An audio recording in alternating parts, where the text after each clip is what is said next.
Talking anyway, you full moon peak, you have to change your name in the future. The Dali official's ferry was still hovering outside the first line peak, but Chao Ping had already left on the Fuzhou, neither deliberately fanfare nor deliberately concealed its trace. But as long as he was a discerning person, he knew it. To a large extent, Chao Ping's participation in the ceremony was more important than the congratulations of Yunlin Jiang's. Moreover, on the Dali court ferry, the official accompanying the patrol envoy was just a minister of rites, and after all, he was not the sage master who was in charge of a country's landscape. And even if it was Yuan Xiangshu from the Ministry of Rites of the capital, really, and Chao Ping, who was born under the same name of Shangzhou State, broke the officialdom rules of Yuan Chao different roads for the first time. The two parties were willing to visit Xingyang Mountain together, but Xingyang Mountain still did not dare to have any favoritism. The courtesy officer who was forced to stay alone on the ferry had to hurriedly spread the letter to Dali capital from Feijian, hoping that Yuan Xiangshu from his own office would give a clear explanation so that he would not do something wrong and say something wrong. Guan Yiran and Lu Xuanmei, two wealthy children from Qixiang and Cheer Street, watched the excitement at the ferry viewing platform.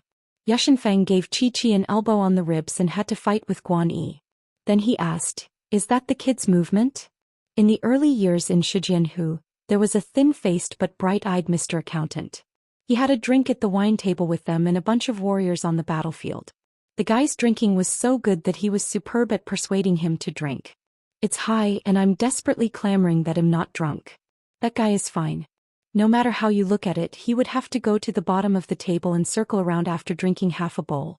In the end, bowl after bowl was indeed the one who drank the most. "I can still walk away from the wine table again and again." Guan Yiran smiled and said nothing. Not far from the ferry, Fengshua Temple female Shuyu Huiting stood beside a handsome man who was considered a senior uncle by his seniority. This woman, among the monks in the Dali army who was known for her cold face and ferocious killings, had a slight face. Hong asked softly, "Uncle Wei, why are you here?"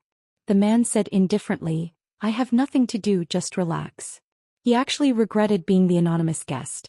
Refers to the Xianfeng Yuan Lingdian, which is the monk of Luzhou in Beiju.